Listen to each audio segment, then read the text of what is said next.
Good evening, I'm Taylor Thomas with a CTV News update. We told you yesterday about how a bribery scandal and conviction brought down a respected member of the Maryland legislature. Today, in the second segment of her special report, Patricia Vaughan has more on her interview with former delegate Michael Vaughan. As we mentioned yesterday, former Delegate Michael Vaughan's world came crashing down after he was caught in an FBI sting. Agents alleged that he had taken bribes in exchange for his vote on Sunday liquor sales, even going so far as plastering poster-sized photos of him taking bribes in the interrogation room at a local hotel. But Vaughan, to this day, has professed his innocence, saying he was never on the subcommittee that voted for the bill, and that records show no changes in his votes on committee reports. Let me ask you point blank, did you do what you were accused of? No, once again, I was accused of selling my vote. I guess that's the layman's term, but the government is saying that I was paid to vote to help pass the 2015 Sunday sales bill for Prince George's County. Again, that was physically impossible because that bill, as well as all alcohol bills, go through the local subcommittee, law enforcement, in the Prince George's County delegation. And you don't sit on I that? have never been a member of the law enforcement committee. As a matter of fact, my entire career, I was a member of the bi-county committee. And as such, on bi-county, we don't have liquor bills that are presented before us. You're basically saying that what they accused you of could not possibly have happened, No. but they denied your motion and they denied your appeal because of that money that you took. Why did you take the money? What can you tell us about that? Well, I thought it was a transaction between friends, just David's son and I. Like I said, we have been friends for almost 20 years now. So you thought it was a campaign contribution? Well, he just said that he had something he wanted to give me to show appreciation for my work. Do you regret that at this point? Oh, absolutely. Yeah. Absolutely. But you know, when you look at it though, with a bribery charge of a public official, there has to be what's called an official act. And when you look up the definition of an official act, that means that I had to either vote or make a decision or have some type of effect on a bill or something that was otherwise pending. Vaughan says he never voted on the 2015 Sunday sales bill in the Prince George's delegation. He simply acknowledged favorable to the subcommittee's recommendation. He says the government has now acknowledged that the measure was passed by the law enforcement subcommittee, of which he was not a member. Other delegates dispute his version, saying the bill could only move forward with a favorable local delegation vote. Meantime, Vaughan blames his public defender for not allowing him to testify, not bringing in witnesses that he suggested, and for sitting on much of the evidence he gave his attorney. In tomorrow's final segment, we learn how Vaughan's life has changed since his conviction. And Patty will have a final report on Michael Vaughan tomorrow.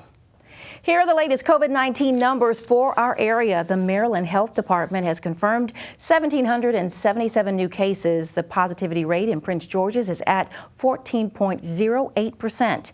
8 Marylanders have died of COVID over the past 24 hours, and 587 people are hospitalized. Governor Larry Hogan announces a new coalition to combat crime on Maryland's Lower Eastern Shore. It's called the Lower Shore Coalition, and it will operate under the Maryland Criminal Intelligence Network, which was first launched back in 2017. The goal of the network is to work collaboratively with local, state, and federal partners to get gang members, illegal drugs, and firearms off the street. Meantime, Howard County. New Maryland Criminal Intelligence Network Lower Shore Coalition, with the addition of Worcester County and Somerset County, along with Dorchester's existing operation, in order to strengthen allied law enforcement capacity on the Lower Shore and to target criminal operations throughout the Delmarva Peninsula. Meantime, Howard County recently became the 16th county to join the Maryland Criminal Intelligence Network. Police in Prince George's County are investigating a fatal shooting in District Heights last night. Authorities say the male victim has not been identified. He was found around 10:30 in the 2100 block of Rochelle Avenue near Walker's Mill Road. He was pronounced dead at the scene. Investigators are looking into possible suspects and a motive for the shooting. You're watching CTV News. I'm Taylor Thomas. Coming up, a preview of 33rd and Memphis with Prince George's filmmaker Sean Cosby. Stay tuned. Back in a moment. I am what hunger looks like in America. I am an 8-year-old girl who's not excited for the last day of school. Because this may be the last time I'll have lunch. Till September. I am a single father of 2 who works 3 part-time jobs. And that's still not enough to put food on the table. I was created by artificial intelligence from faces of the 1 in 8 Americans who struggle with hunger. Feeding America, 200 food banks strong. Welcome back. The number of fatal traffic accidents in Maryland has spiked. That's according to the National Highway Traffic Administration. For the first quarter of 2022, national road deaths have increased by 7%. It's the highest for the first quarter in 20 years. In Maryland, the death rate increased to 49% with 164 deaths the first 3 months of 2022 compared to 110 in 2021. The number of fatalities were on the decline for 3 consecutive years before 2020. WSSC Water abruptly terminates an IT contractor who was critical of the utility's billing system. That's according to the Washington Post. The termination came after the utility's outgoing leader called for the removal of 2 board members who had scrutinized $80 million in cost overruns. About a month ago, the board stripped outgoing General Manager Carla Reed of high-level personal decisions. The bi-county board voted during a July meeting not to renew Reed's contract when it expires at the end of the year. Well, 2 young men are behind bars tonight in connection with the fatal shooting of a 21-year-old Tyrone Spree of Cheltenham. The killing happened this past Sunday on the 10,200 block of Tway Blade Court in Upper Marlboro. Police discovered Spree's outside. He had been shot numerous times. Charges in this case with first degree are against 19-year-old DeMarco Bethay of Suitland and Montaz Norman of Temple Hills. Investigators say they gunned down Spree during a robbery. Anyone who may have information in this case are urged to contact police. A presumptive case of monkeypox at the University of Maryland at College Park has prompted a disinfection of the entire campus ahead of the start of the fall semester.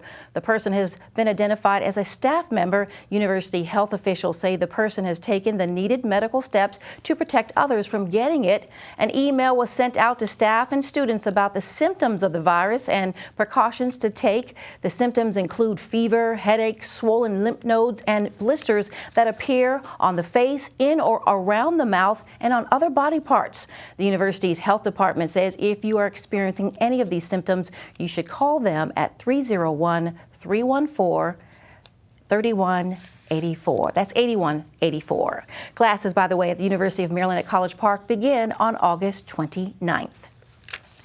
It's called 33rd in Memphis. It's a movie about a 16-year-old boy who loves to dance and struggles to get his parents' approval. Prince George's native and filmmaker Sean Cosby wrote and directed 33rd in Memphis. She says it's a must-see for everyone.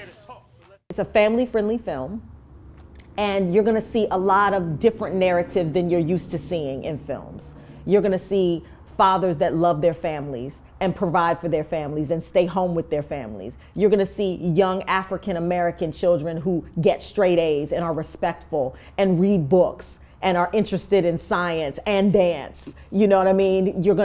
They don't just have a stigma or a narrative on them that they play basketball or they rap. And there's nothing wrong with those things, but that's not everybody's story.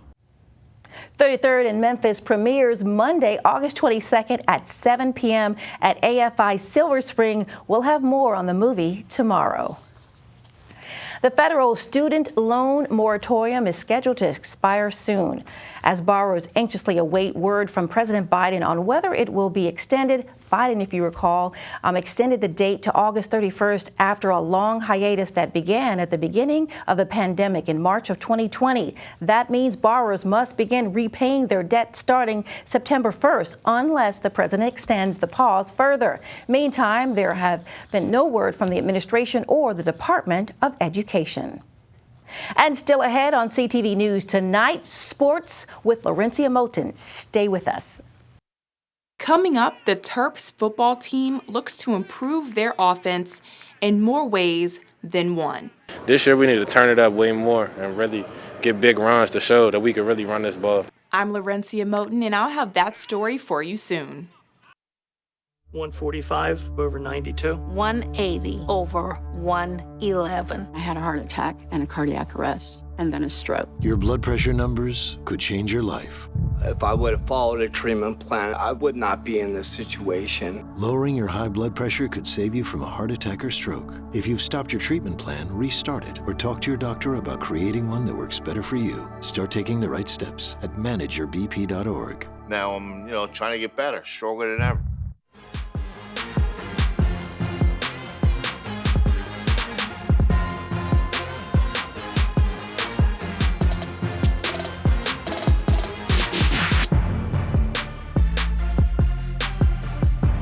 Season, the University of Maryland football team struggled to find a rhythm in the run game, but this season their running backs are looking to turn that around.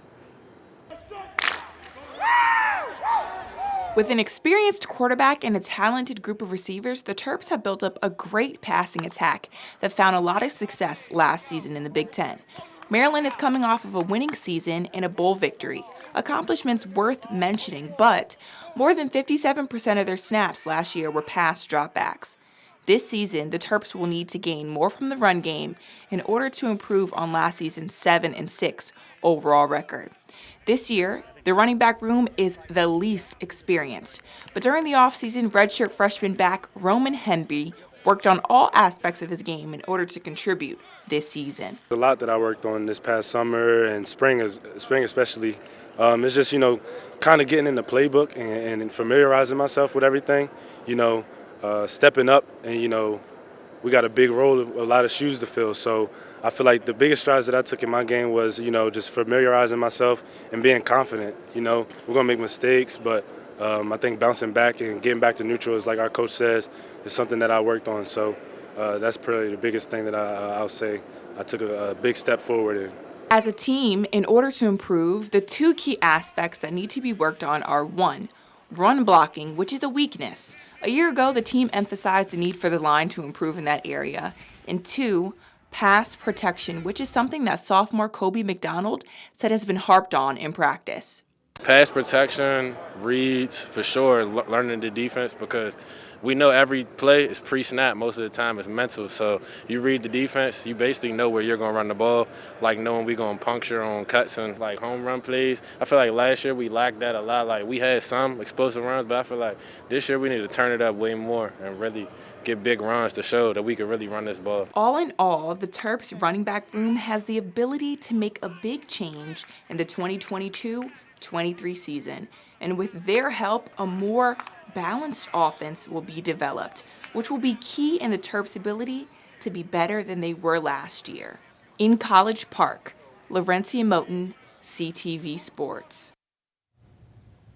NFL news update. Cleveland Browns quarterback Deshaun Watson has received an updated suspension from the NFLPA. Watson will now be suspended 11 games and fined $5 million for violating the league's personal conduct policy. The new settlement also requires Watson to undergo counseling. And that's your CTV News update. I'm Taylor Thomas. Good night.